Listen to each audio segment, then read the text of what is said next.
وہ زیادہ ہونا معیار نہیں ہے، صحیح ہونا معیار ہے. یعنی ایک قطرہ خوشبو یہ صحیح ہے بنسبت اس کے کہ وہ ڈھیر گندگی کا، تو اس سے اچھا یہ ہے. اسی لیے انسان اسی کو پسند کرتا ہے. اسی لیے آدمی کو کبھی بھی قلت اور کثرت میں نہیں جانا چاہیے. حق کیا ہے اسی پہ جانا چاہیے. اور 72 جہنم میں جائے گا، ایک جنت میں جائے گا. یعنی کثیر جہنم میں جائے گا، قلیل جنت میں جائے گا. قلیل جنت میں جانے والا وہ ہوگا جو ما انا علیہ واصحابی، جو اللہ اور اس کے رسول صلی اللہ علیہ وسلم کے حکموں پر اور صحابہ کے فرمودات کے مطابق زندگی گزارے گا، وہی جنت میں جائے گا. پیغمبر ہیں، اللہ کے محبوب ہیں، اللہ کے حبیب ہیں، اپنے بیٹے کے بارے میں کہہ رہے ہیں. جبکہ یہ نسبت اپنے گھر کی جانب مفسرین نے کیا، اپنے خاندان کی وجہ سے کیا، لیکن اللہ نے نسبت کہا کہ قال یا نوح انه ليس من اهلك انه عمل غير صالح فلا تسأل ما ليس لك به علم اني اعظك ان تكون من الجاهلين. کہ اے نوح اب دوبارہ نہیں کہنا، ورنہ تمہاری پیغمبری بھی خطرے میں پڑ جائے گی، پیغمبری بھی خطرے میں پڑ جائے گی. اب دیکھیے کہ خود باپ اپنے بیٹے کو نہیں بچا پا رہا، اور بیٹے کے سلسلے میں جب باپ کہہ رہا ہے تو اللہ کا فرمان جاری ہو رہا. یہ آپ کے اہل میں سے نہیں ہے، اگر آپ ایسا کریں گے تو آپ کی پیغمبری چھن جانے کا خطرہ ہے. عملوں ہی کے ذریعے سے اللہ کی کیا ہوگی؟ رحمت خاص ہوگی، تب انسان جنت میں جائے گا. یعنی انہی عملوں کو اللہ رب العالمین اپنی رحم و کرم کرے گا، اس عملوں کے بدلے، تب جا کر کے انسان جنت میں جائے گا. تو کوئی یہ نہ سمجھے کہ اللہ نے لکھ دیا ہے تو ہم نہیں کریں گے. باپ کا کام ہے، ہمارا کام ہے صحیح کرتے جانا، پیچھے مڑ کر کے نہ دیکھنا. جو غلطیاں ہو اس سے اللہ تعالیٰ سے معافی اور تلافی کرا لینا، کر لینا، یہ ہمارا کام ہے.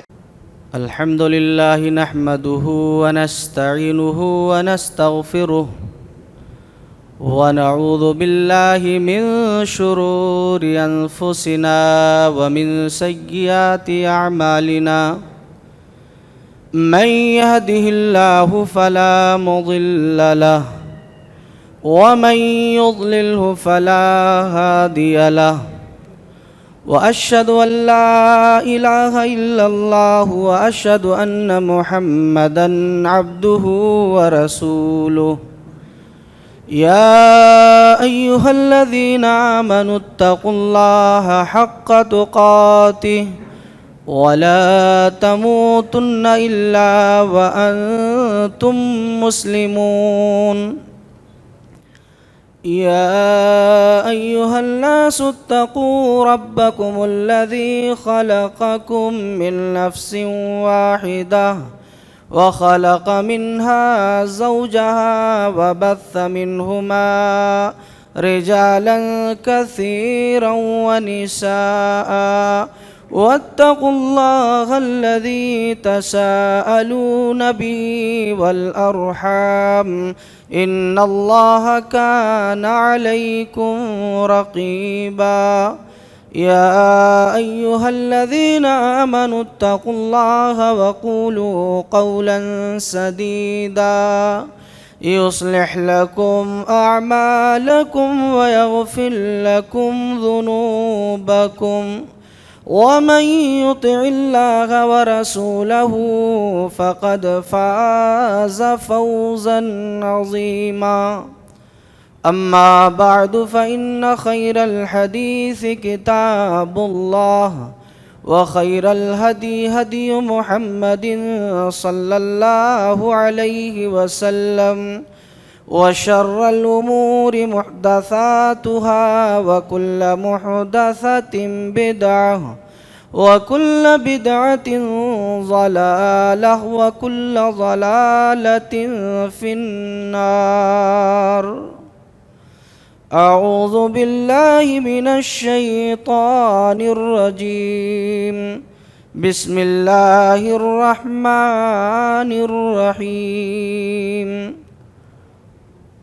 وما من دابة في الأرض إلا على الله رزقها ويعلم مستقرها ومستودعها كل في كتاب مبين سبحانك لا علم لنا إلا ما علمتنا إنك أنت العليم الحكيم اللهم انفعني بما علمتني وعلمني ما ينفعني وزدني علما۔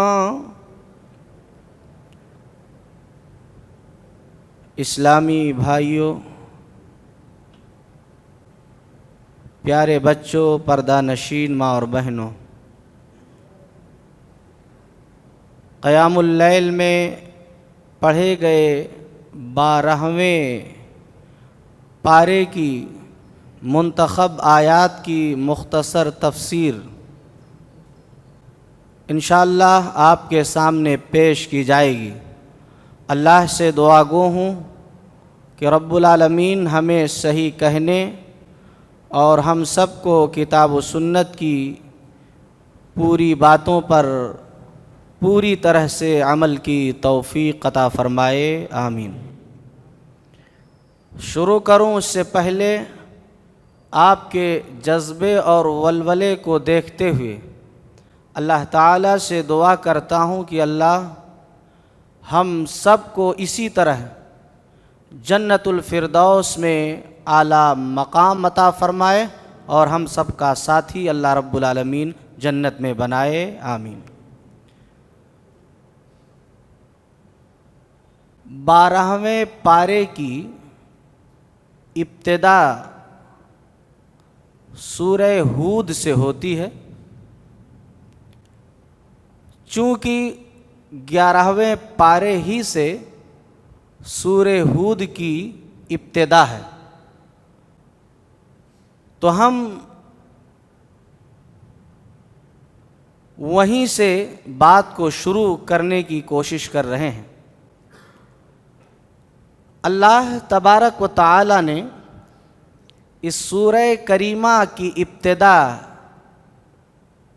میں یہ بیان کیا کہ جس انسان کے اندر 3 چیزیں پائی جائیں، یعنی وہ 3 چیزیں اپنے اندر اپنی زندگی کے اندر اپنا لے، تو پھر اللہ تبارک و تعالی اس کی دنیا بھی بہتر بنا دے گا، اللہ آخرت بھی بہترین بنائے گا۔ وہ 3 چیزیں ہیں کیا؟ اللہ تعالیٰ نے بیان فرمایا، الف لام را کتاب احکمت آیاتہ ثم فصلت من لدن حکیم خبیر اللہ تعبدوا الا اللہ۔ کیا کہا گیا؟ کہ اللہ رب العالمین کی عبادت کی جائے، اس کے ساتھ کسی کو شریک و ساجی نہ ٹھہرایا جائے۔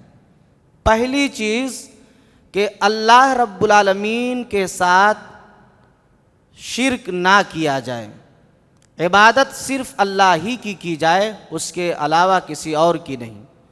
دوسری چیز یہ بیان کی گئی، وَأَنِ اسْتَغْفِرُوا رَبَّكُمْ ثُمَّ تُوبُوا إِلَيْهِ، کہ استغفار کو لازم و ملزوم کر لیا جائے۔ استغفار یعنی اپنے گناہوں پر اللہ تعالیٰ سے توبہ کریں، اللہ رب العالمین سے اپنی گناہوں کی مغفرت طلب کریں، یہ استغفار۔ اس کے بعد تیسری چیز وَتُوبُوا، یعنی توبہ کیا جائے۔ توبہ کا مطلب کیا ہوتا ہے؟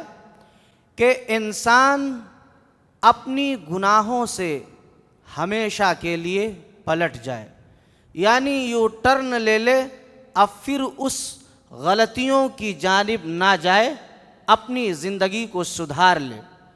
تو اگر یہ 3 چیزیں کسی انسان کے اندر پیدا ہو جاتی ہیں تو اللہ اس کی دنیا بھی اس کی آخرت بھی بہترین بنائے گا۔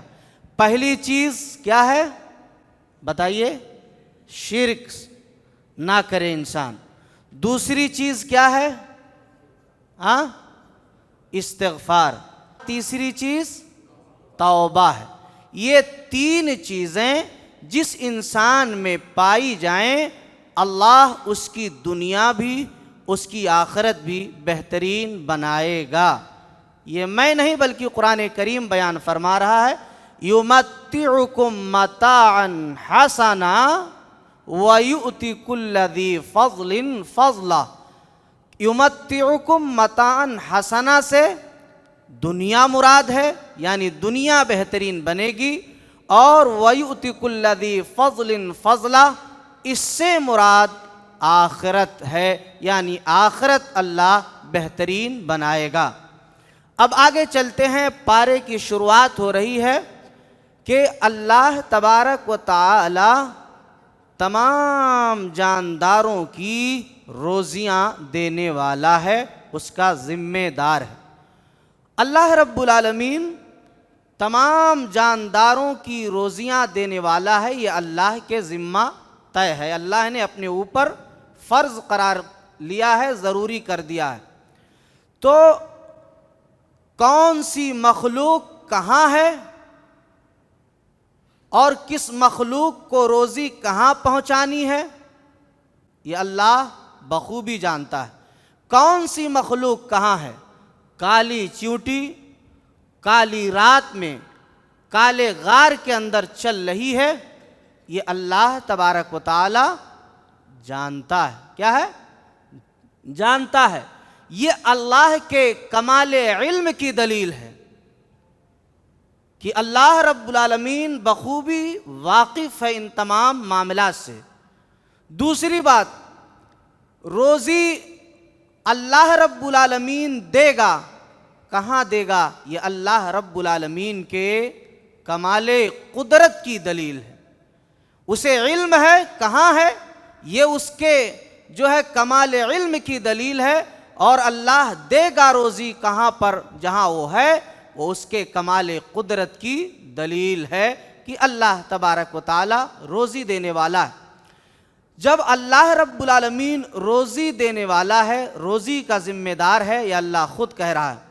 میں بات آگے بیان کروں گا، لیکن سوال یہ ہے کہ آپ لوگ خبر پڑھتے ہوں گے اور اسی طرح سے میڈیا سوشل میڈیا پہ آپ کے سامنے آتا ہوگا کہ بہت سارے لوگ بھوک سے مر گئے. کتنے بچے بھوکوں سے مر گئے. تو اب تو ظاہر سی بات ہے کہ اللہ کے اس بیان سے کہ اللہ روزی دینے والا کھلانے والا اور دنیا میں ان تمام واردات سے کہ بچے بھوکے مر گئے یا لوگ بھوک سے مر گئے، ٹکراؤ پیدا ہو رہا ہے.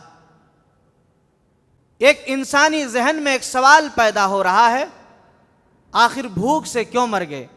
اللہ تبارک و تعالی نے بیان فرمایا ان اجل مسمى ان اجل اللہ اذا جاء لا یؤخر لو کنتم تعلمون، کہ اللہ نے موت کا وقت مقرر کیا ہے، نہ ایک لمحہ آگے نہ ایک لمحہ پیچھے انسان کی موت آنی ہے. جواب اس کا یہ ہے کہ جب موت مقرر ہے تو موت آنی ہے. اب یہ بھوک اس کا سبب ہے، یعنی آدمی جل کر مر گیا، آدمی ایکسیڈنٹ سے مر گیا، آدمی کسی اور چیز سے مر گیا، یعنی یہ سبب ہیں، اور اسی طرح سے بھوک بھی اس کے موت کی سبب بنی ہے.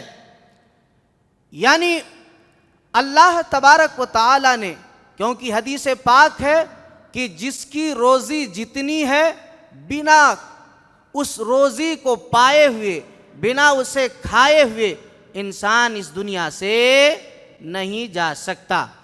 آپ نے دیکھا ہوگا اگر ماڈرن لائز دور میں کسی اپنے اعزاء و اقربا کو انتقال ہوتے ہوئے دیکھا ہے تو بہرکیف وہاں تو آپ کو پتہ نہیں چلے گا ہاسپٹلائز کی زندگی میں، لیکن اپنی نظروں کے سامنے اپنے گھروں میں یا ایسے ہی کوئی ایسا ہاسپٹل رہا ہو جہاں پر آپ کو موجود رہنے کی اس وقت اجازت ہو، تو آپ نے دیکھا ہوگا کہ جب آدمی موت کے نرغے میں آتا ہے تو لوگ اسے پانی پلاتے ہیں. کیا ہے؟ پانی پلاتے ہیں. لیکن یہ گلا چوکپ کر جاتا ہے، انسان پانی نہیں پی پاتا ہے، انسان کے منہ سے وہ پانی باہر نکل آتا ہے. یعنی اس سے یہ پتہ چلا کہ اللہ نے جتنی روزیاں متعین کی تھیں وہ اسے مل چکی ہے، اب اس دنیا سے اس کے جانے کا وقت ہو چکا ہے. تو یہ ہے جواب کہ اللہ رب العالمین نے اسے پوری روزی دے رکھی ہے جو متعین تھی اللہ کی جانب سے. اب اس کی موت یہ بھوک سبب بنی یا دنیا کا اور کوئی بھی معاملہ اس کی موت کا سبب بن سکتا ہے.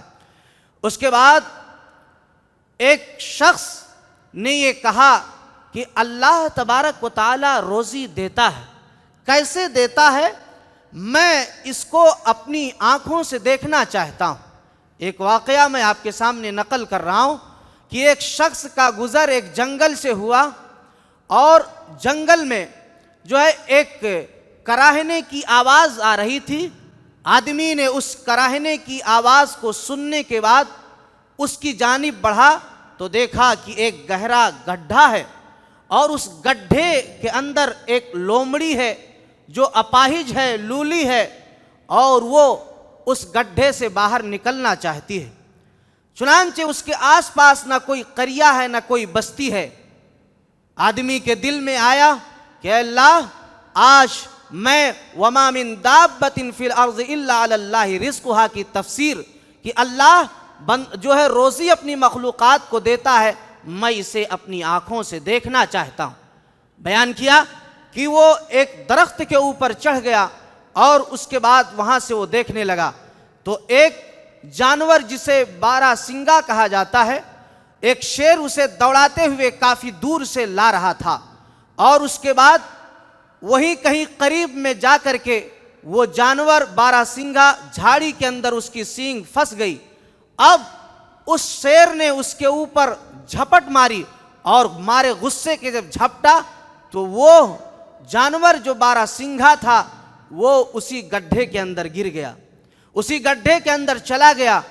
پھر وہ آدمی وہاں سے اتر کر کے آیا اور کہا کہ اللہ تبارک و تعالی تو اپنے مخلوقات کو کس طرح سے روزی دیتا ہے یہ مجھے یقین آ گیا، اپنی آنکھوں سے میں نے دیکھ لیا. تو اللہ روزی دینے والا اپنی مخلوقات کا ذمہ دار ہے کہ وہ لومڑی جو اپاہج تھی اس کو اللہ تبارک و تعالی نے اس کے کھانے کا انتظام، نہ کوئی ذریعہ نہ کوئی سبب، اللہ تبارک و تعالی نے انتظام کروا دیا اس کے ذریعے سے. اب بہت سارے لوگ یہاں پر چونکہ تقدیر کا معاملہ ہے کہ جب اللہ نے لکھ ہی دیا ہے تو ہمیں کام کاج کاما کاجا کاہے کرنے کا ہے نا، کاما کاجا کاہے کرنے کا. تو ظاہر سی بات ہے کہ اس کا یہ مطلب نہیں ہے کہ اللہ نے لکھ دیا ہے تو آپ کام کاج نہ کریں، کوشش کریں، ہاتھ پیر ماریں، کیونکہ وہ اپاہج لومڑی نہ بنے بلکہ وہ شیر بنے کہ جس کے ذریعے سے اللہ نے اس اپاہج لومڑی کے خوراک کا ذریعہ بنا دیا، سبب بنا دیا. کیا سمجھے؟ کہ آپ کے ذریعے سے دوسروں کا فائدہ ہو، یہ آپ ایسا انسان بنے اس کائنات میں، اس دنیا میں. تو ہاتھ پیر ماریں. انسان کا کام ہے تدبیر کرنا. کیا کرنا؟ تدبیر کرنا. یہ نہیں کہ اللہ نے لکھ دیا ہے تو ہمیں ملے گا، ایسا نہیں ہے. اس کے پیچھے تدبیریں ہیں. جب تک ہم تدبیر نہیں کریں گے تب تک ہمیں روزی نہیں مل سکتی ہے، یہ عام سی بات ہے. تو اس لیے کوشش ہماری ذمہ داری ہے، اور دینے والا اللہ تبارک و تعالی ہے، اور یقیناً اللہ دے گا. لیکن اللہ جانتا ہے کہ بندے کو کتنا دینا ہے، کیسے دینا ہے، کب دینا ہے، کس طرح سے دینا ہے. یہ سارے ضابطے اللہ رب العالمین ہی کو پتہ اور اللہ ہی جانتا ہے.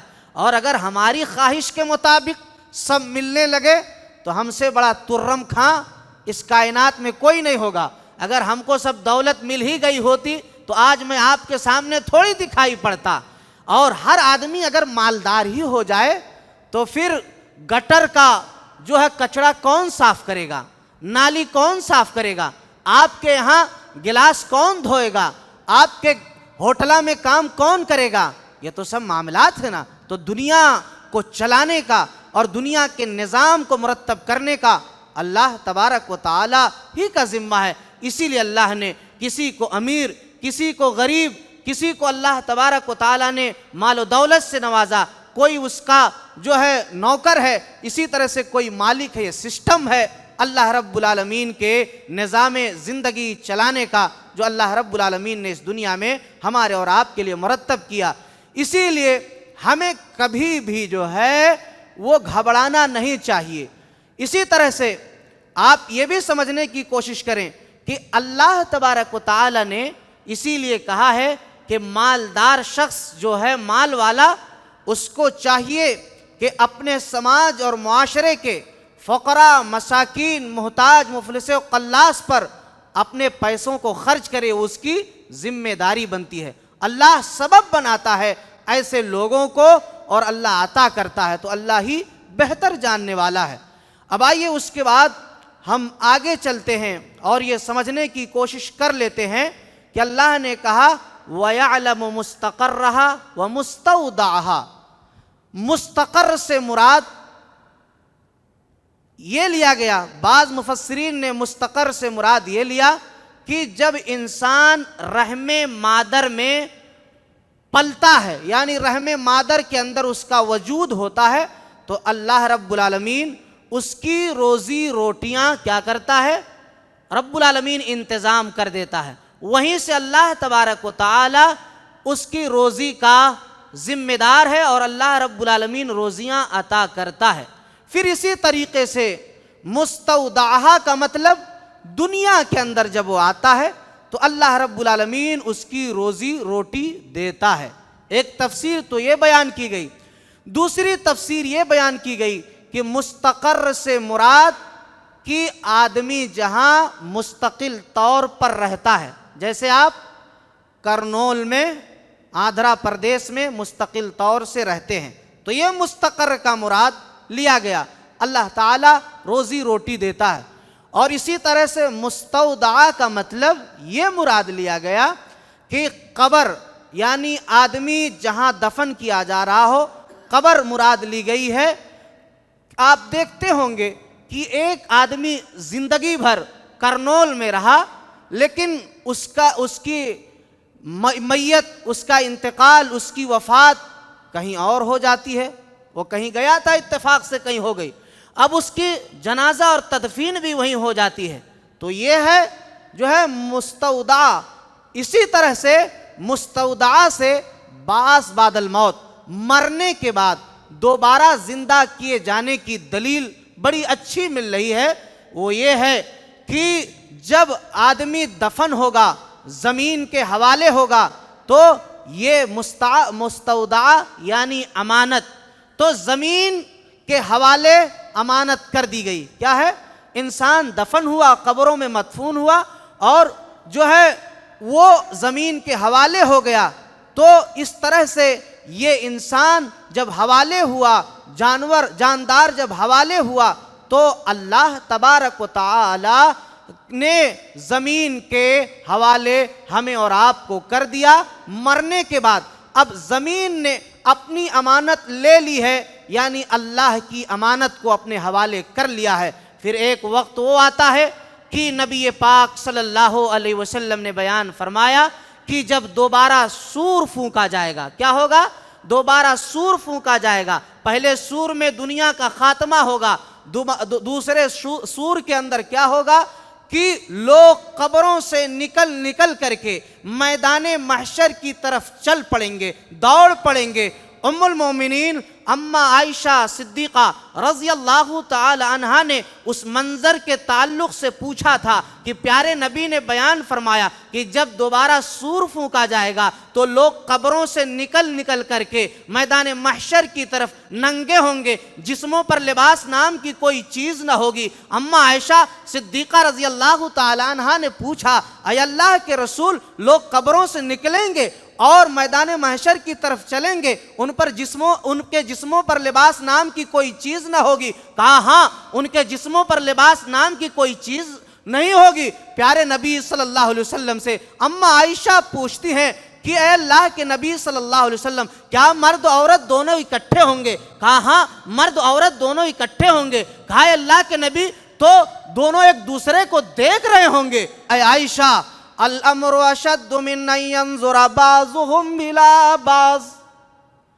اے عائشہ، معاملہ اس سے کہیں زیادہ سخت ہوگا کہ لوگ ایک دوسرے کو دیکھیں، یعنی مرد عورت تو اکٹھے ہوں گے، جسموں پر لباس نام کی کوئی چیز نہیں ہوگی، لیکن معاملہ اتنا کٹھن ہوگا، اتنا سخت ہوگا کہ لوگ ایک دوسرے کی طرف دیکھنا گوارا نہیں کریں گے، یعنی ہر آدمی اپنے اعمال کے بقدر پسینے کے اندر شرابور ہوگا، کوئی گھٹنوں تک ہوگا، کوئی کمر تک ہوگا، کوئی منہ تک ہوگا، نفسا نفسی کا عالم ہوگا، کوئی کسی کا پرسان حال نہیں ہوگا۔ اما عائشہ صدیقہ رضی اللہ تعالی عنہا نے یہ جب جواب سنا بڑے حیران و پریشان ہو گئی، اسی لیے محمد الرسول اللہ صلی اللہ علیہ وسلم نے بیان فرمایا، اے عائشہ، وہ معاملہ اتنا سخت ہوگا، اتنا کٹھن ہوگا کہ کہیں اللہ پوچھ نہ لے کہ بندے تو نے یہ کام کیوں کیا۔ اگر اللہ نے پوچھ لیا تو معاملہ بڑا گنجلک ہو جائے گا، معاملہ بڑا خطرناک ہو جائے گا، ہماری گاڑیاں پھنس جائیں گی۔ اسی لیے وہ معاملہ کہیں زیادہ سخت ہوگا کہ لوگ ایک دوسرے کو دیکھیں۔ دیکھا نا آپ نے کرونا لاک ڈاؤن، دیکھا آپ نے، کوئی کسی کا بھی ہاں تو پتہ نہیں معاملہ، لیکن شہروں میں دیکھا گیا کہ آدمی ایک رشتہ دار دوسرے رشتہ دار کا پھونا نہیں اٹھانے کو تیار، بھائی ہاں کہیں کچھ کہہ نہ دے مجھ سے، ہاں کچھ مطالبہ نہ کر دے، بھائی مر گیا، یہاں تک کہ ماں مر گئی، بیٹی نے ہاتھ نہیں لگایا، دیکھنا گوارا نہیں کیا۔ اللہ اکبر، ایسی نوبتیں آئی ہیں انسانوں، اسی دنیا کے اندر یہ منظر آیا۔ ڈرو اللہ تبارک و تعالی سے، خوف کھاؤ اللہ رب العالمین سے۔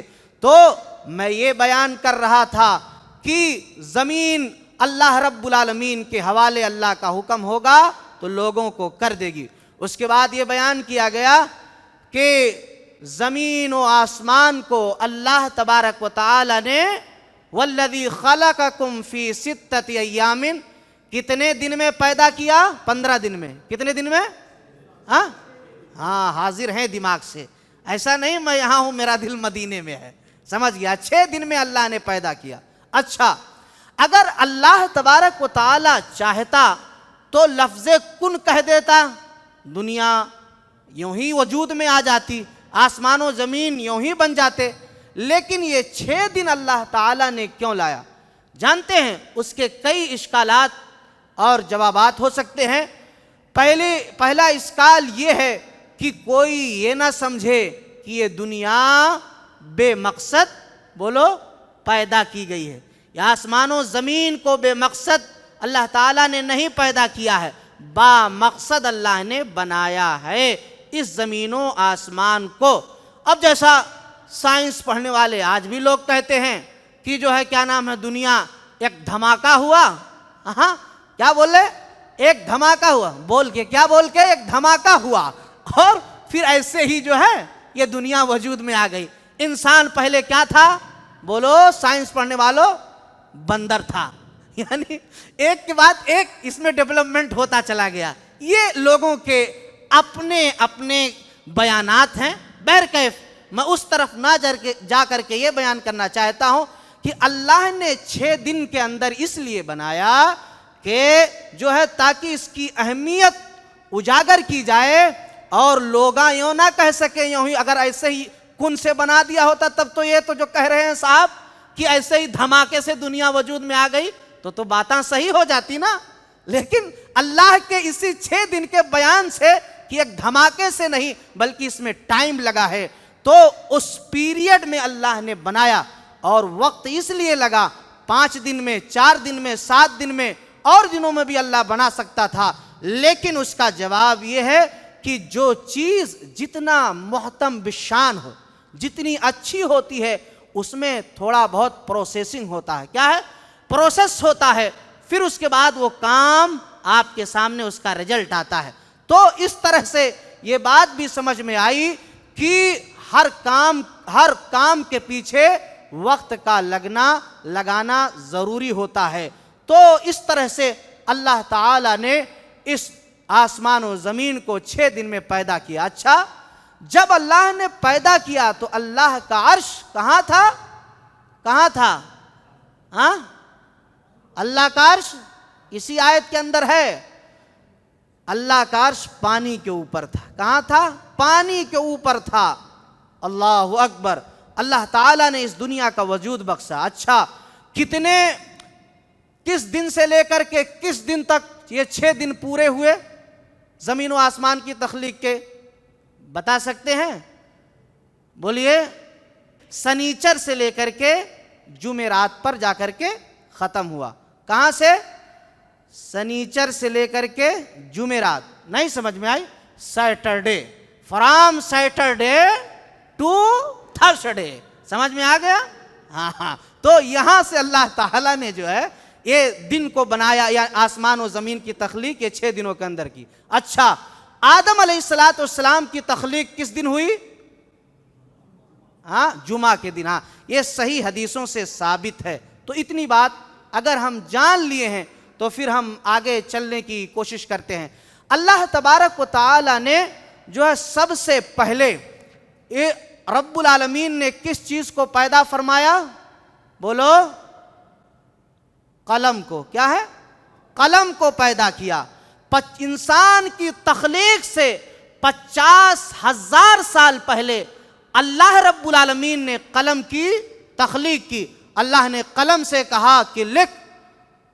قلم نے کہا اللہ کیا لکھوں؟ کہا لکھ, بندے کی روزی روٹی, انسان کے سقی اور سعید ہونے کی, جنت میں جائے گا کہ جہنم میں جائے گا, سارے معاملات لکھ.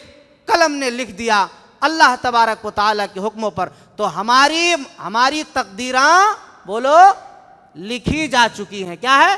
لکھی جا چکی ہیں. لیکن اب مسئلہ یہ ہے کہ آپ کے ذہن میں شیطان آ کر کے حملہ بول رہا کہ جب تقدیر لکھی گئی کہ ہم برا ہیں تو مول صاحب کاہے نیک عمل کریں؟ ہاں, لیکن اللہ تبارک و تعالیٰ نے تو یہ بھی کہہ دیا, پیارے نبی نے بیان فرمایا کہ دعاؤں کے ذریعے بولو کتنا بڑا طاقت, کتنی بڑی پاور اللہ نے ہمیں دی ہے کہ دعاؤں کے ذریعے کیا ہو جاتی ہے؟ تقدیر بدل جاتی ہے. بتائیے, ٹکرا ہو گیا کہ نہیں؟ اب آپ کی بات کی تردید ہوئی کہ نہیں؟ یعنی آپ کا کام ہے وہ سوچنا سمجھنا نہیں, وہ تو اس کا کام ہے. آپ کا کام ہے صحیح کرتے جاؤ, اللہ رحمت نزول کرے گا. اور کوئی انسان اس کائنات میں بولو اپنے عملوں کے بدلے جنت میں جائے گا؟ ہاں, نہیں جائے گا. لیکن عملوں ہی کے ذریعے سے اللہ کی کیا ہوگی؟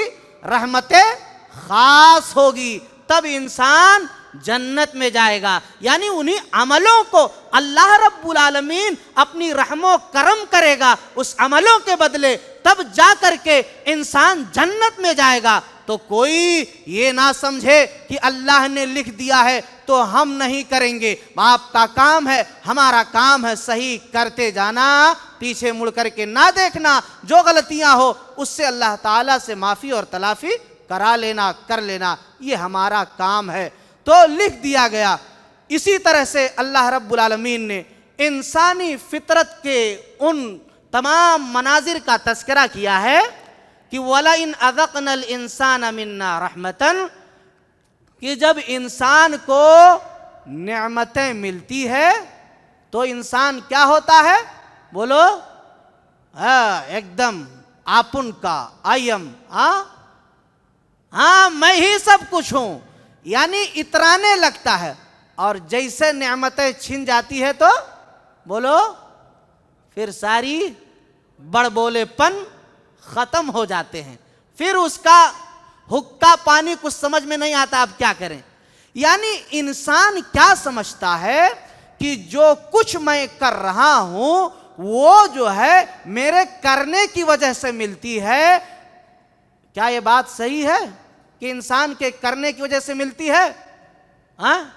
تب آپ کا عقیدہ کیوں نہیں ان باتوں پر ہے کہ آپ کی دکانہ کھلی ہوئی ہے، نماز کا وقت ہو گیا، کسٹمر آ گیا، تو اب آپ جو ہے نماز چھوڑ کر کے، عبادت چھوڑ کر کے آپ کسٹمر کو ڈیل کرتے ہیں. آپ یہ سمجھتے ہیں کہ روزی دینے والا کون ہے؟ اللہ نہیں، بلکہ کسٹمر کو سمجھتے. روزی دینے والا اللہ کو نہیں بلکہ اپنی دکان کو سمجھتے ہیں. اور اپنے علم کو انسان سمجھتا ہے کیا یہ روزی دیتا ہے؟ ارے قرآن نے کہا وَفِي السَّمَاءِ رِزْقُكُمْ، روزی دینے والا اللہ نے روزیوں کو کہاں سے متعین کر دیا؟ نہ دکانہ سے، نہ مکانہ سے، نہ کسٹمر سے، نہ کسی اور چیز سے، آسمانوں سے اللہ تعالیٰ نے روزی کو مقرر کر دیا. تو کیوں نہیں ہمارا عقیدہ اس پر ہے؟ اس پر بھی عقیدہ کرو، اللہ دے گا. وہ کسٹمر جو آپ کے پاس آیا تھا وقت ہو جائے گا، آپ اس سے کہو بھائی مجھے نماز پڑھنی ہے، نماز پڑھ کے فوراً آپ چلے جائیے، دیکھیے آپ کو ضرور پرمیشن دے گا کہ جائیے بھائی میں اپنا کام تب تک دوسرا نپٹا لیتا ہوں اور آپ آئیے پھر میں آپ کا مال لیتا ہوں. تو اللہ دے گا، اللہ نے جو متعین کیا وہ کہیں نہیں جائے گا. تو انسان اتراتا ہے بہت زیادہ، اور پھر جب چھین لیتا اللہ تبارک و تعالی تو اس کی بولی بند ہو جاتی ہے. تو یہاں یہ کہا گیا کہ دنیا میں جو نعمتیں ملتی ہیں وہ کیا ہیں؟ بمعنی ذوق یعنی ذائقے کے ہیں، صرف انسان چکھتا ہے، اسے کچھ نہیں حاصل ہونے والا، اس کا پیٹ ووٹ نہیں بھرے گا. بھرتا ہے پیٹ، 10 روپیہ آج کمائے، پھر دوسرے دن 100 روپیہ، پھر 1000، پھر بھی ہماری آتما کو، ہندی میں بولتے ہیں ہماری آتما کو، کوئی مر جاتا ہے بولتے آتما کو شانتی ملے. یعنی دنیا میں ہماری آتما کو شانتی نہیں ملتی ہے کیونکہ ہمارے کرتب ہی اچھے نہیں ہیں. ایسے ہی مرنے کے بعد کیسے آتما کو شانتی ملے گی؟ تو بہرکیف جو ہے کہ انسان کو یہاں پر ذائقہ ملتا ہے اور انسان چاہے کتنا بھی کھا لے. اور دیکھیے آپ پہلے لوگ بلا کھائے مرتے تھے اور آج کھا کھا کے، ارے بولو کھا کے مرتے ہیں. نہیں سمجھے ڈاکٹر صاحب؟ وزن بڑھ گیا، پیٹ باہر نکل آیا، گردنیں موٹی ہو گئی. کیا کیا جائے بھائی؟ کیا کیا جائے؟ اب کیا کریے؟ آپ جو ہے ایک روٹی کھائیے 24 گھنٹہ میں، تھوڑا سا چاول کھائیے، وزن کم کرنی. اب صبح دوڑ، فجر نماز نہیں پڑھے گا، صبح ورزش کرے گا. اور جوان کہاں جائے گا؟ جم جائے گا.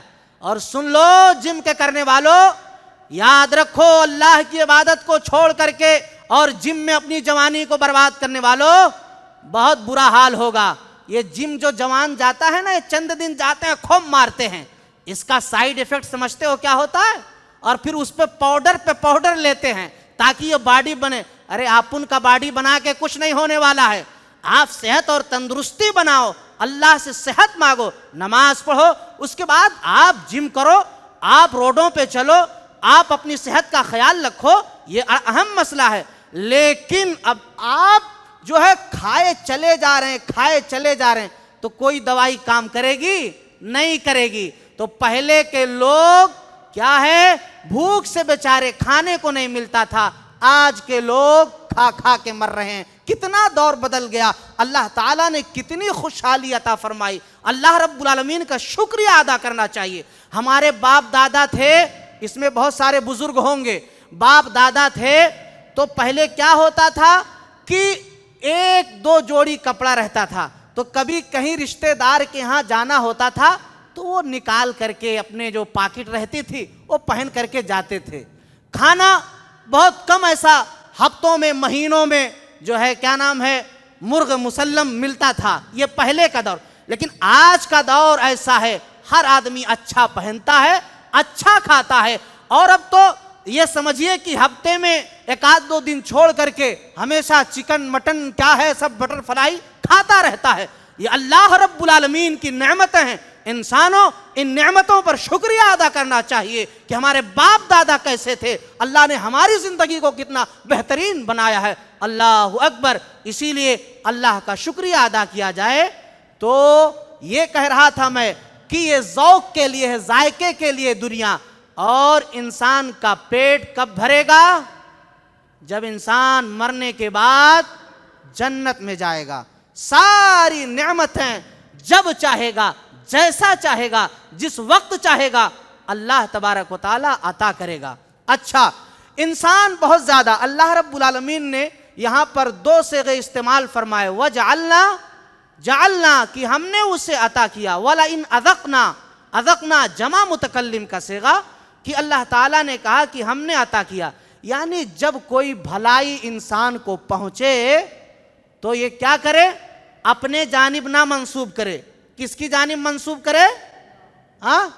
اللہ کی جانب کہ اللہ نے ہمیں عطا کیا ہے. لیکن اب آج اگر گاڑی خرید لیے، گھراں خرید لیے، مکانہ دکانہ خرید لیے تو بولے اپن تو کمایا تھا، ہے نا، اسی لیے ہم نے خریدا. ایسا نہیں.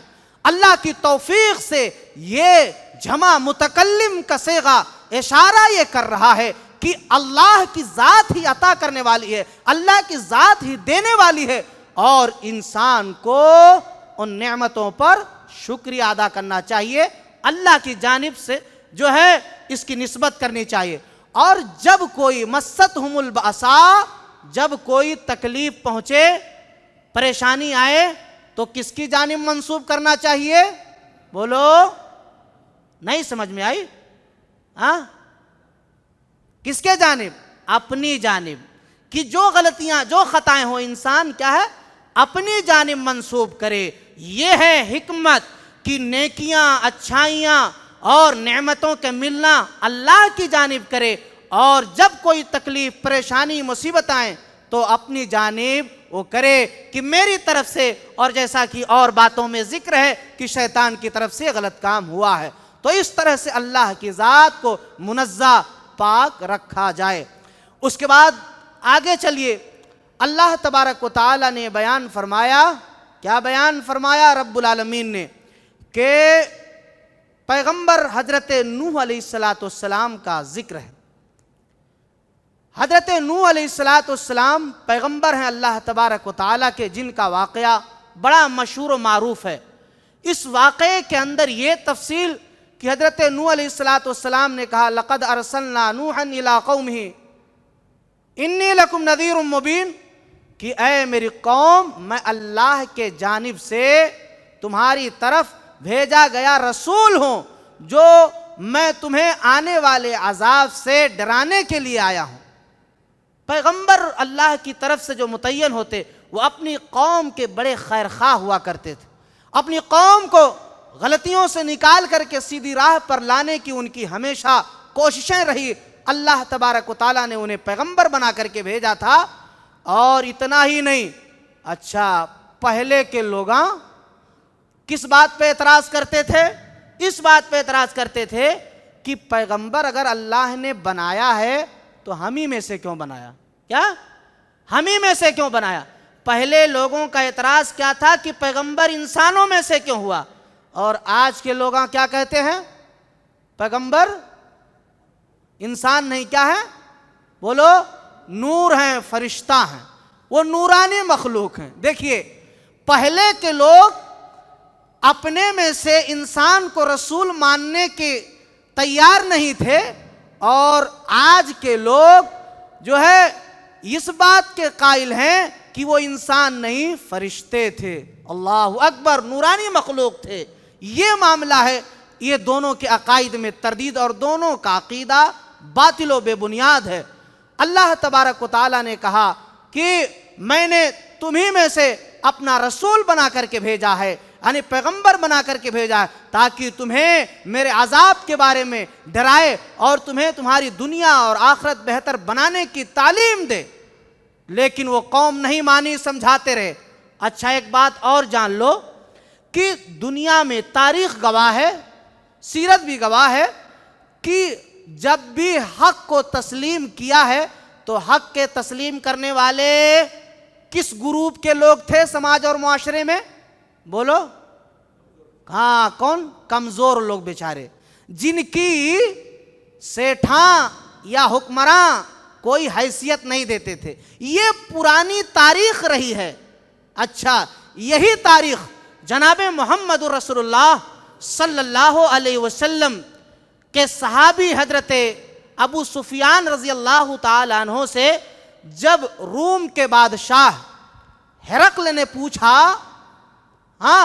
کہ بتائیے کہ محمد صلی اللہ علیہ وسلم کے ماننے والے سماج اور معاشرے کے کمزور لوگ ہیں یا اعلیٰ لوگ ہیں, تو حضرت ابو سفیان رضی اللہ تعالیٰ عنہ نے کہا کہ وہ سماج اور معاشرے کے کمزور طبقے کے لوگ ہیں جو آپ کو مانتے ہیں, آپ پر ایمان لائیں. تو کہا تو یہ تو پھر صحیح معاملہ نہیں ہے. بہرکیف یہ پوری تاریخ رہی ہے اور آج بھی معاملہ وہی ہے کہ جو قوم اور سماج اور معاشرے کے کمزور لوگ ہیں, جنہیں سماج اور معاشرہ کمزور سمجھتا ہے, وہی لوگ کتاب و سنت کی اتباع اور پیروی کرنے والے ہیں, اور وہ لوگ جو اپنے آپ کو اعلیٰ سمجھتے ہیں وہ صحیح معنوں میں کتاب و سنت کے پیروی کرنے والے نہیں ہیں. اسی لیے میں آپ کو یہ بتا دینا چاہتا ہوں کہ پیارے نبی جناب محمد رسول اللہ صلی اللہ علیہ وسلم نے بیان فرمایا کہ بنی اسرائیل میں 72 فرقے تھے, میری امت میں 73 فرقے ہوں گے, اور صرف ایک فرقہ جنت میں جائے گا. وہ کون ہوگا؟ جو میرے طریقے پر, میرے صحابہ کے طریقے پر چلے گا, وہی جنت میں جائے گا. پتہ یہ چل رہا ہے کہ غلط لوگ چاہے کتنے ہو جائیں, کتنے بھی ہو جائیں, وہ تعداد زیادہ ہونا یہ معنی نہیں ہے اللہ کو. کیا اللہ کو مانا ہے؟ اللہ کے نزدیک تقویٰ, اللہ کے نزدیک اس کے شریعت پر عمل کرنا, یہی معنی ہے. اسی کے بدولت اللہ کیا کرے گا؟ جنت دے گا. یعنی قلت اور کثرت, یہ صحیح معنوں میں کثرت یہ جو ہے حق ہونے کی دلیل نہیں ہے, اور قلت یہ بھی اگر وہ صحیح معنوں میں اتباع اور پیروی کرنے والے ہیں تو یہ حق ہونے کی دلیل ہے. یعنی اگر قلیل لوگ صحیح پر ہیں تو وہی جنتی ہیں, اور کثیر اگر ہوں تو گرچہ وہ دعویٰ کریں اور غلط ہوں تو وہ جنت میں نہیں جائیں گے. اسی طرح سے آپ جان لیں کہ ایک قطرہ خوشبو عطر کی اور گندگی کے پورا ڈھیر ہو تو کون اچھا ہے؟ بولو. آپ کی ناکاں کہاں بند ہوگی؟ اس ڈھیر والی گندگی پر نا.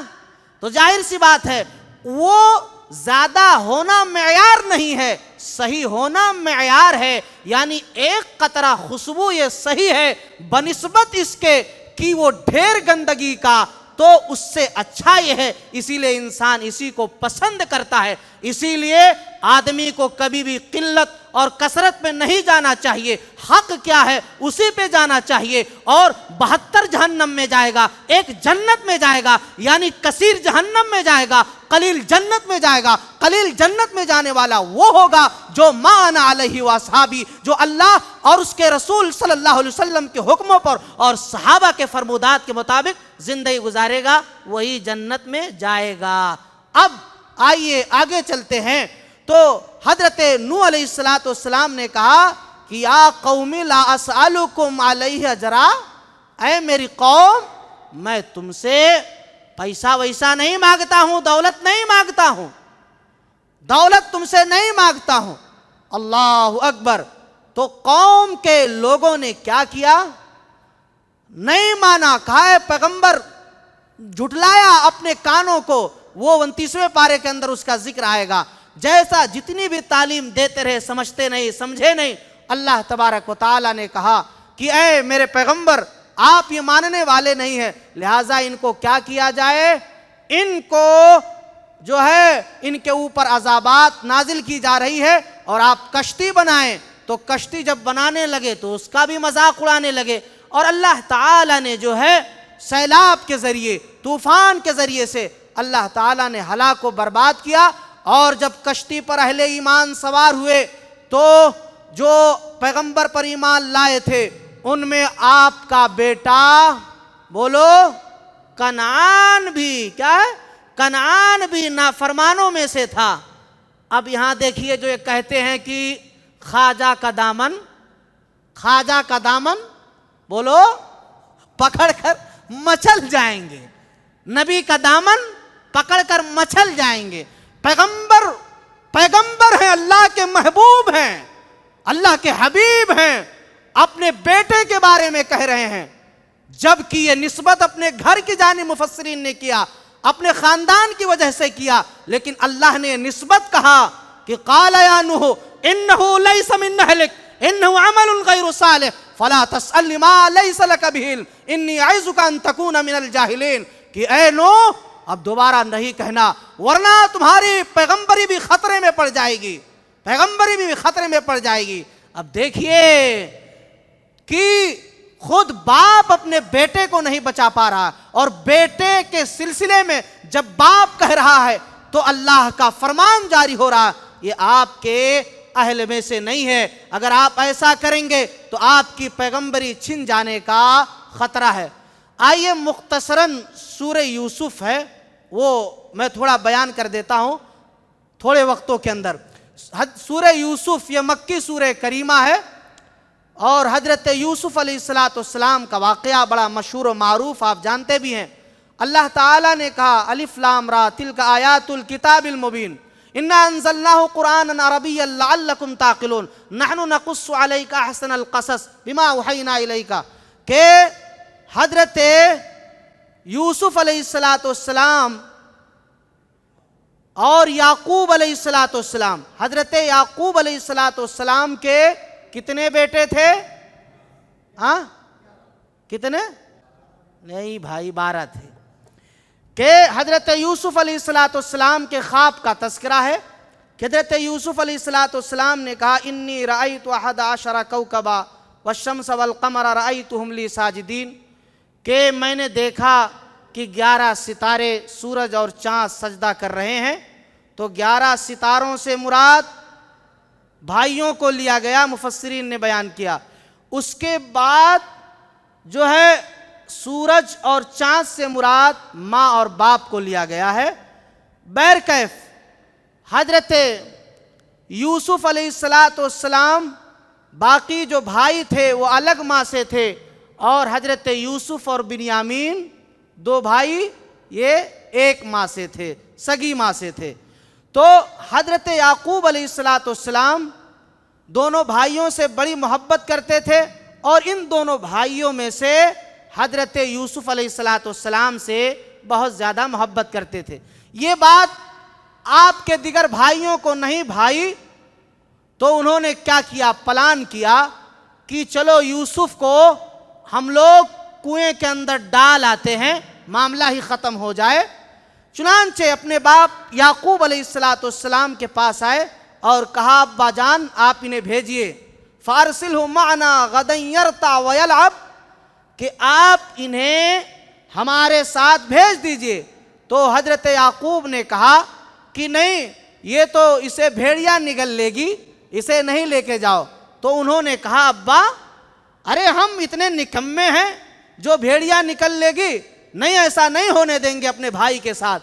چنانچہ حضرت یعقوب علیہ السلام نے بھیجا اور بھائی لے کر کے گئے، اور پھر پلاننگ کے تحت کیا کیا، کنویں کے اندر ڈال دیا، اور آپ کے کپڑے کو اتار کر کے، کتنے ظالم لوگ تھے اللہ اکبر، کہ آپ کپڑے کو اتار کر کے ایک بھیڑیے کے خون سے خون آلود کر دیا، اور پھر پلاننگ کے تحت آئے۔ قرآن نے بیان فرمایا وجاءوا أباهم عشاء يبكون قالوا يا أبانا إنا ذهبنا نستبق وتركنا يوسف عند متاعنا فأكله الذئب وما أنت بمؤمن لنا ولو كنا صادقين. رات کو شام کو روتے ہوئے آئے ابا کے سامنے، کہا ابا جان ہم نے یوسف کو چھوڑ دیا تھا، ہم لوگ کھیل کود میں لگ گئے اور میرے یوسف کو، میرے بھائی کو بھیڑیے نے نگل لیا. اے ابا جان اگر ہم اپنی باتوں کو بیان کریں، وَمَا أَنْتَ بِمُؤْمِنٍ لَنَا وَلَوْ كُنَّا صَادِقِينَ، تو آپ کو ہماری باتوں پر یقین نہیں آئے گا، نہیں آئے گا. اللہ اکبر. حالانکہ یہ ظالم خودی کرنے والے لیکن منصوبے اور پلاننگ کے تحت باپ کے سامنے یہ رونا بھائی کا واسطہ دے کر کے کہ بھیڑیے نے نگل لیا، اور یہ خودی ظالموں نے ایسا کیا، خودی اپنوں نے کیا تھا. اب دیکھیے سائنس اتنی ترقی کر گئی کہ اب جب کبھی مجرم کو پکڑنا ہوتا ہے تو سائنس کے پڑھنے والوں جانو مجرم کے جرم ہی سے اس کو تفتیش کیا جاتا ہے، اس کی جرم کو پکڑا جاتا ہے. یہاں دو چیزیں ان کی قابل غور ہیں. جب انہوں نے کپڑے کو خون آلود کیا تو اگر جانور کھایا ہوگا تو ظاہر سی بات ہے کپڑا بولو پھٹا وٹا رہے گا کہ نہیں، لیکن چور جب چوری کرتا ہے تو شوشہ چھوڑ جاتا ہے، نشانی. تو ویسے کپڑا بلا پھٹے ہوئے سیمپل کپڑا لے جا کر کے خون آلود کر کے پیش کیا. ایک غلطی ہے. دوسری یہ کہ جو کہتے ہیں نا ایک کہاوت ہے کہ چور کی داڑھی میں بولو تنکا، تو یہ خود ہی کہہ رہے ہیں وَمَا أَنْتَ بِمُؤْمِنٍ لَنَا وَلَوْ كُنَّا صَادِقِينَ. ابا اگر ہم یہ بات کہہ رہے ہیں نا تو آپ کو ہماری اس بات پہ یقین نہیں آئے گا. یعنی چور پہلے ہی بول پڑتا ہے کہ ہم نے چوری نہیں کی ہے، ہاں وہ اپنی صفائی خود ہی دینے لگتا ہے. تو یہاں پر انہوں نے صفائی دی. تو دو ان کی غلطیاں یہیں پر جس سے ان کا جرم ثابت ہو رہا. بہر کیف تو یہ کنویں کے اندر ڈالے. اللہ تبارک و تعالیٰ جسے رکھنا چاہے بولو اسے کون چکھے.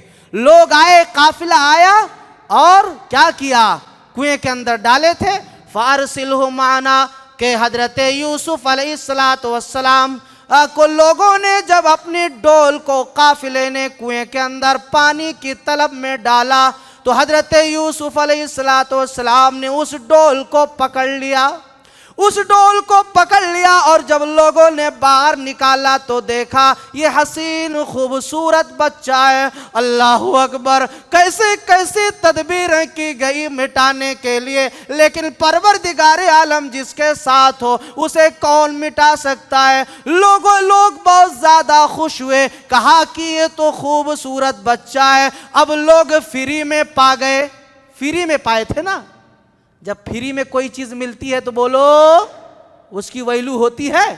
تو جیسے تیسے دام میں کیا کیا، لے گئے مصر کی بازار میں اور کمی داموں میں ان لوگوں نے بیچ دیا.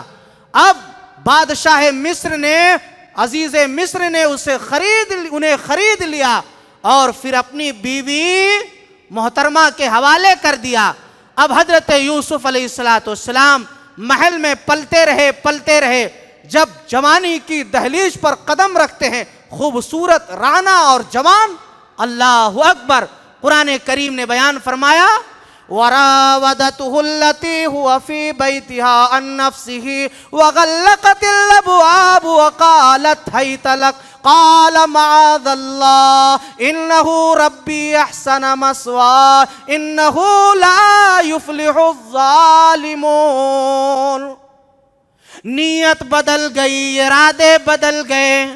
اس عورت کا ارادہ بدل گیا، ملکہ مصر کا ارادہ بدل گیا، اور اس نے حضرت یوسف علیہ السلام پر جھٹکا مارا، یعنی کہا وَغَلَّقَتِ الْأَبْوَابُ وَقَالَتْ هَيْتَ لَكَ، کہا اے یوسف آ جاؤ، ہو لیا جائے۔ یعنی پتہ یہ چلتا ہے کہ صرف ایک دروازہ نہیں تھا، وَغَلَّقَتِ الْأَبْوَابُ جمع کا صیغہ استعمال کیا گیا، لگتا ہے کوٹھریوں کے اندر کوٹھری، کمروں کے اندر کمرے تھے۔ حضرت یوسف علیہ السلام بھاگے، اور معاملہ جو آپ نے واقعہ سنا ہوگا کہ جو ہے جیسے ہی حضرت یوسف پہنچے، ان کا جو ہے شوہر آ کر کے پہنچ گیا عزیز مصر، بس اس نے الٹا پاسا کہہ دیا کہ دیکھو یہ تو مجھے چھیڑ رہا تھا،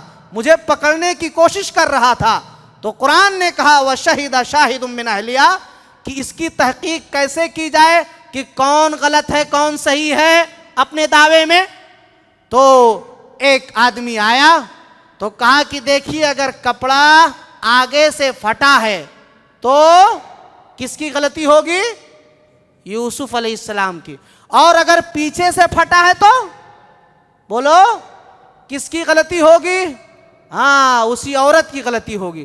تو کپڑا پھٹا تھا، معاملہ کہاں؟ پیچھے سے۔ لیکن اب جانتے ہو جس کی لاٹھی اسی کی بھینس، اب کیا ہو جائے؟ عزت کو بچانا ہے تو اب کیا کیا لوگوں نے، یہ چرچا ہو گئی لوگوں کے اندر کہ ارے یہ تو ملکہ مصر جو ہے یہ تو اپنے غلام کے اوپر فریفتہ ہو گئی۔ تو اس نے اس ازالے کے لیے کیا کیا کہ جو ہے پھلوں کو دے دیا عورتوں کو، اور اس کے بعد ایک چھری دے دی اور کہا کہ یہ پھل کاٹ کاٹ کر کے کھاؤ، کھانا شروع کر دیا، اور حکم ہوا کہ یوسف آؤ۔ حضرت یوسف علیہ السلام گزرے تو آپ کی خوبصورتی، حسن یوسف دم موسیٰ ید بیضہ داری، آچا خوبا ہما دارند کی تو تنہا داری۔ حضرت یوسف علیہ السلام کی خوبصورتی پر فریفتہ، اور انہوں نے پھل کے کاٹنے کے بجائے نہیں جان پائیں، وہ اپنی انگلیاں ہی کاٹ لی، یعنی اتنے خوبصورت، اور بے ساختہ پکار اٹھی ما ھذا الا ملک بشرا کہ ارے یہ تو بولو یہ انسان نہیں، یہ کیا ہے؟ ہاں فرشتہ ہے۔ اللہ اکبر، یہ معاملہ لوگوں نے پکار اٹھا۔ اب اس کے بعد معاملہ جب طول پکڑا تو اب وہی ہے جس کی لاٹھی اس کی بھینس، غلطی کس کی تھی؟ لیکن اٹھا کر کے حضرت یوسف علیہ السلام کو بے قصور کہاں؟ جیل کے اندر ڈال دیا گیا۔ اب جب جیل کے اندر حضرت یوسف پہنچے، اچھا یہیں پر یہ بھی واقعہ یاد رکھو کہ اگر آپ کو بھی ایسا آپ کے ساتھ ہو سکتا ہے کہ بے قصور آپ کو بولو جیلوں کے اندر ڈالا جا سکتا ہے۔ حضرت یوسف بے قصور ہیں، جیل میں گئے تو بے قصور آپ کو بھی جیلوں میں ڈالا جا سکتا ہے۔ اس میں گھبرانے کی ضرورت نہیں ہے، ڈرنے کی ضرورت نہیں ہے، انسان کو اپنے حوصلے بلند کرنے کی ضرورت ہے۔ حضرت یوسف علیہ السلام جیل میں پہنچے اور جو ہے وہاں بھی اللہ کی دعوت دینی شروع کی۔ تو دو لوگ جو ہے ایسے تھے اس جیل کے اندر، آپ کے ساتھی جو ملے، تو ایک ایسا تھا جو بادشاہ کو شراب پلاتا تھا، تو اس کے اوپر الزام تھا کہ اس نے شراب کے اندر کیا ملا دیا ہے؟ زہر ملا دیا ہے۔ دوسرا یہ تھا کہ جو نانبائی تھا یعنی روٹی پکانے والا تھا، وہ اس نے جو ہے اس کے اندر زہر ملا دیا ہے۔ الزام صادر نہیں ہوا تھا کہ ان لوگوں کو بھی جیل کے اندر ڈال دیا گیا تھا۔ اب جو ہے لوگوں نے حضرت یوسف علیہ السلام کو ان لوگوں نے دیکھا کہ بڑے اچھے ہیں، نیک ہیں، خواب کی تعبیر بھی بتلا سکتے ہیں، تو چنانچہ حضرت یوسف علیہ السلام سے ان لوگوں نے کہا کہ آپ میرے خواب ہیں، وہ ان خوابوں کی تعبیر بتلائیے۔ تو ایک نے کہا تھا انی اعصر خمرہ، میں شراب نچوڑ رہا ہوں، اس خواب کی تعبیر کیا ہے؟ دوسرے نے کہا کہ میں روٹی میرے سر کے اوپر ہے اور پرندے اسے اچک کر کے لے کے چلے جا رہے ہیں۔ تو دونوں نے خواب کی تعبیر پوچھی، تو حضرت یوسف علیہ السلام کہا کھانا آ رہا ہے، اس سے پتہ چلتا ہے کہ جیل میں کھانا پہلے بھی ملتا تھا، تو کھانا آ رہا ہے۔ اس کے بعد حضرت یوسف علیہ السلام نے ان لوگوں کو اللہ کی توحید کی دعوت دی۔ پھر اس کے بعد بتایا کہ جس نے کہا کہ میں شراب نچوڑ رہا ہوں، تو حضرت یوسف نے بتلایا کہ دیکھ بھائی، تمہاری جرم ثابت نہیں ہوگی، تم بے قصور جیل سے رہا کر دیے جاؤ گے، پھر بادشاہ کا ساتھی بنو گے، اور جب بادشاہ کے پاس جانا تو میرے بارے میں بتانا کہ میں بے قصور تھا اور مجھے جیل کے اندر بند کر دیا گیا ہے، اور ایک ایسا آدمی ہے۔ چنانچہ کہتے ہیں کہ اس آدمی نے بھول ہو گئی اس سے، شیطان نے اسے بھلا دیا، اور یہ معاملہ حضرت یوسف کا وہاں پر بادشاہ کے سامنے ذکر نہیں کر پایا۔ اور دوسرا آدمی جو تھا کہ پرندے اس سے اچک اچک کر کے لے کے جا رہے ہیں، کہا کہ دیکھو آپ کی پھانسی ہوگی اور آپ کو پھانسی دے دیا جائے گا، آپ چھوٹو گے نہیں، یہ آپ کی خواب کی تعبیر ہے۔ چنانچہ زمانہ بیتتا گیا، وقت گزرتا گیا، اس کے بعد معاملہ کیا ہوا کہ کہا قرآن نے کہ 7 موٹی گائیں 7 دبلی گاؤں کو کھا لیں گی، 7 جو ہے خشک سالی ہوگی اور 7 ہریالی ہوگی، یہ ذکر ہے۔ تو اس خوابوں کی تعبیر لوگ بادشاہ نے دیکھا تھا، اب اس کی تعبیر پوچھنے لگے کیا ہوگا کیا ہوگا، معاملہ کیا ہوگا، تو کوئی نہیں بتا پا رہا تھا۔ تو وہی آدمی جو جیل سے رہا ہوا تھا اور حضرت یوسف نے کہا تھا میرا معاملہ بیان کر دینا، تو اب اس نے بھول کے ذریعے سے معاملہ نہیں بیان کر پایا تھا، تب اسے یاد آیا کہ جیل میں ایک ایسا شخص بھی ہے کہ جو ان خوابوں کی تعبیر بتلا سکتا ہے۔ چنانچہ وہ آیا، حضرت یوسف علیہ السلام سے پوچھا، حضرت یوسف علیہ السلام نے بیان کیا کہ جو 7 دبلی گائیں، اس سے مراد 7 سال خوب پیدا ہوگا، اور موٹی گائیں اس سے 7 سال خوب پیدا ہوگا، اور 7 دبلی گائیں اس سے مراد یہ ہے کہ جو ہے خشک سالی ہوگی، پیداوار 7 سال نہیں ہوگا۔ اور اسی طرح سے جو ہریالی 7 ہے، اس سے بھی یہ مراد ہے کہ 7 سال خوب پیدا ہوگا، خشک سالی جو مراد ہے وہ 7 سال پیداوار نہیں ہوگا، یہ خواب کی تعبیر۔ اب یہ آدمی گیا اور معاملے کو ذکر کیا، تو جو ہے بادشاہ بڑا خوش ہوا اور کہا اس آدمی کو طلب کیا جائے، بلایا جائے۔ تو حضرت یوسف علیہ السلام کو جب طلب کیا گیا تو حضرت یوسف نے کہا کہ دیکھو میں ایسے ہی جیل سے رہا نہیں ہوں گا، اب جو مجھ پر الزام عائد ہوا تھا نا، کلین چٹ دی جائے۔ کیا دی جائے؟ کلین چٹ، فائلہ پوری کلین چٹ دی جائے۔ اور کیسے کہا جاؤ اس عورت سے پوچھو، ان عورتوں سے سوال کرو کہ یوسف گنہگار ہے یا وہ عورتیں گنہگار ہیں، وہ عورت گنہگار ہے، تو یہ سارے فائل لے کر کے آؤ۔ تو پتہ یہ چلا کہ ان عورتوں نے کہا، اس عورت نے یہ کہا کہ یوسف گنہگار نہیں بلکہ میں ہی گنہگار ہوں۔ اس ثبوت کے ساتھ اپنے شرط پر حضرت یوسف علیہ السلام کو کلین چٹ ملی، بے داغ جیل سے رہا ہوئے، اللہ تعالیٰ نے عزت اور عظمت عطا فرمائی۔ یہ ساری باتیں تھی جو مختصراً میں نے آپ کے سامنے رکھا۔ اب سورہ یوسف اور باقی ہے، انشاءاللہ آگے تفسیرہ کیا جائے گا۔ اللہ تعالیٰ سے دعا ہے کہ رب العالمین اگر ہمارے کہنے میں کوئی کمی اور کوتاہی ہو، اللہ ہماری کمیوں کو معاف فرما۔ رب العالمین اے پاک پروردگار عالم، ہم میں سے جو بیمار ہے اللہ انہیں شفائے کاملہ عاجلہ عطا فرما۔ اللہ رب العالمین ہم میں سے جو پریشان حال ہیں، رب العالمین سب کی پریشانیوں کو تو دور کر دے مولا۔ اے پاک پروردگار عالم، جب تک ہم اس دنیا میں زندہ رہیں، ایمان و اسلام پر زندہ رہیں، جب ہمارا خاتمہ ہو کلمہ توحید لا الہ الا اللہ محمد رسول اللہ پڑھو۔ اتنا ہی نہیں، رب العالمین تو نے جو جنت بنائی ہے، اے اللہ ہم تمام موحدین بندوں کو جنت الفردوس میں اعلیٰ مقام عطا فرما۔ آمین تقبل یا رب العالمین، وآخر دعوانا ان الحمدللہ رب العالمین۔ السلام علیکم ورحمۃ اللہ وبرکاتہ۔